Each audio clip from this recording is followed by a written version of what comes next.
Moonglow by G.L. Vandenburg. The Ajax-20 was the first American spacecraft to make a successful landing on the moon. She had orbited the Earth's natural satellite for a day and a half before making history. The reason for orbiting was important. The Russians had been boasting for a number of years that they would be the first. Captain Junius Robb, USAF, had orders to investigate before and after landing. The moon's dark side was explored, due to the unknown hazards involved during the orbiting process. More thorough investigation was possible on the moon's familiar side. The result seemed to be incontrovertible. Captain Junius Robb and his crew of 4 were the first humans to tread the ashes of the long-dead heavenly body. The Russians, for all their boasts, had never come near the place. The Ajax-20 stood tall and gaunt and mighty, framed against the forbidding blackness of space. Captain Robb had maneuvered her down to the middle of an immense crater, which the crew came to nickname the Colosseum without seats. Robb had orders not to leave the ship. Consequently, the crew of 4 scrupulously chosen, well-integrated men split into 2 groups of 2. For 3 days they labored at gathering specimens, conducting countless tests, and piling up as much data as time and weight would allow. Captain Robb kept them well reminded of the weight problem attached to the return trip. Near the end of the 3rd day, Captain Robb contacted his far-flung crew members over helmet intercom. He ordered them back to the Ajax-20 for a briefing session. Soon the men entered the ship. They were hot, uncomfortable, and exhausted. Once back on Earth, they could testify that there was nothing romantic about a 35-pound pressure suit. Hampston, the rocket expert, summed it up. With that damn bulb over his skull, a man is helpless to remove a single bead of perspiration. He could easily develop into a raving maniac. Robb held his meeting in the control room. You have 8 hours to finish your work, gentlemen. We're blasting off at 0900. Beg your pardon, Captain, said Kingsley, the young man in charge of radio operation. But what about Washington? They haven't made contact yet, and I thought... I talked with Washington an hour ago. A modest cheer of approval went up from the crew members. Well, why didn't you say so before? Said Anderson, the first officer. Robb explained. It seems their equipment has been haywire for 2 days. They haven't been able to get through. How do you like that? Cracked Farnsworth, the astrogator. We're 240,000 miles off the Earth, and our equipment works fine.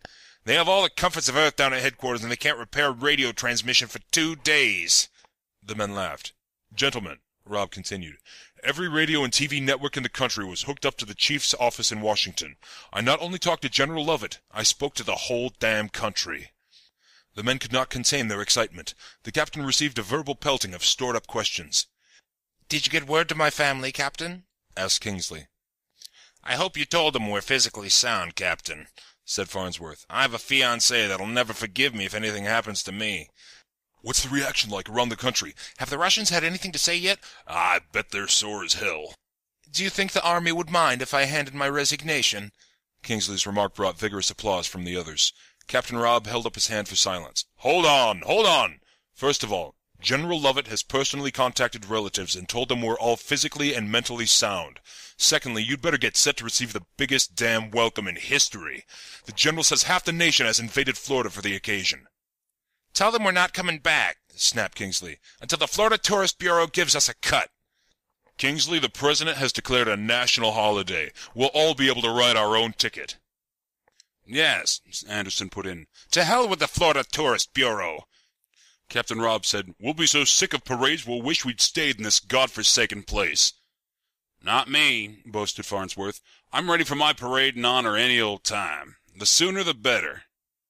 Oh, and about the Russians, said Captain Robb, smiling. There's been nothing but a steady stream of no comment out of the Kremlin since we've landed here. Right now, said Hampston, it's probably high noon for every scientist behind the Iron Curtain. I wonder how they plan to talk their way out of this one, asked Farnsworth. Gentlemen, I'd like to go on talking about the welcome we're going to receive, but I think we'd better take first things first. Before there can be a welcome, we have to get back, and we still have work to do before we start. What about souvenirs, Captain? Asked Farnsworth. Robb pursed his lips thoughtfully. Yes, I guess there is a matter of souvenirs, isn't there? The others detected a note of disturbance in the way the captain spoke. Kingsley asked, Is anything wrong, Captain? Robb laughed with a noticeable lack of enthusiasm. Nothing's wrong, Kingsley. The fact is, we've taken on enough additional weight here to give us some concern on the return trip. He paused to study the faces of his men. They were disappointed. But, he added empathetically, I seem to remember promising something about souvenirs, and I guess a man can't travel 500,000 miles without something to show for it. I'll get together with Hampston and work out something. But remember that weight problem. First trouble we encounter on the return trip, and a souvenir will be our #1 expendable. The crew was more than happy with Rob's compromise. Rob went into a huddle with Hampston, the rocket expert. When he emerged, he informed the crew that each man would be permitted one souvenir which must not exceed 2 pounds. He allowed them 4 hours to find whatever they wanted. The men got back into their pressure suits and left the ship. Captain Junius Robb stood outside the Ajax-20. His eyes scanned the great circular plain that stretched for 50 miles in all directions. The distant jagged rises of the crater's rim resembled the lower half of a gigantic bear trap. The moon in all of its splendor. Wasn't there a song something like that? The moon in all its splendor, or lack of it, was Rob's mute opinion. The scientists, as usual, were right about the place. To all intents and purposes, the moon was as dead as the Roman Empire. True, they had found scattered vegetation. There were even 2 or 3 volcanoes spewing carbonic acid, but they spewed it as though it were life's last breath. Nothing more. The fires of the moon had given way to soft, lifeless ashes. Rob was glad he had allowed the men to look for souvenirs. After all, it wasn't a hell of a lot to ask for. A man could cut press clippings and collect medals and frame citations, and probably these things would impress grandchildren some day.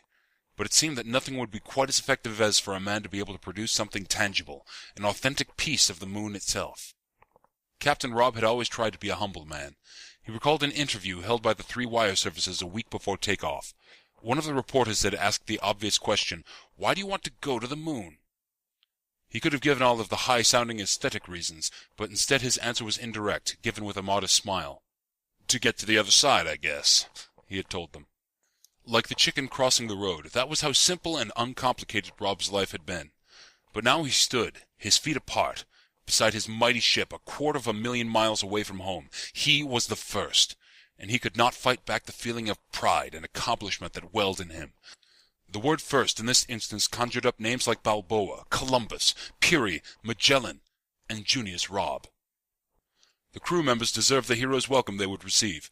They could have the banquets, parades, and honorary degrees, but it was Junius Robb who had commanded the flight. It would be Junius Robb's name for the history books.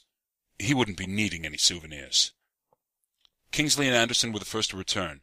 They both carried small leather bags. Inside the ship they revealed the contents to Rob. He examined them carefully. Kingsley had found an uncommonly large patch of brownish vegetation. He had torn away a sizable chunk and placed it in the bag. "Who knows?" he shrugged. "I might be able to cultivate it." "Or let it play the lead in a science fiction movie," snapped Anderson.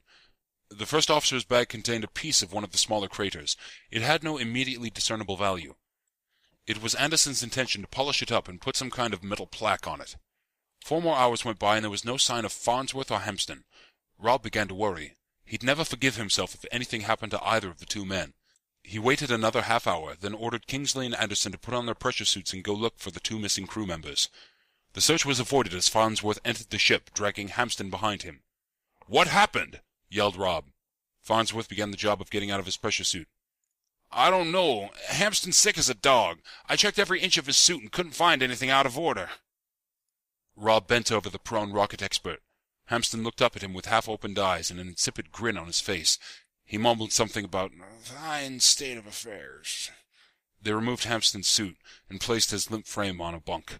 Rob examined him for 40 minutes. He reached the curious conclusion that Hampston was as fit as a fiddle. The rocket expert fell asleep. Rob and the rest of the crew prepared to blast off. The Ajax-20 thrust itself through space, halfway back to its home planet. The excitement of her crew members grew with every passing second. In his concern over Hampston, Farnsworth had forgotten about his souvenir.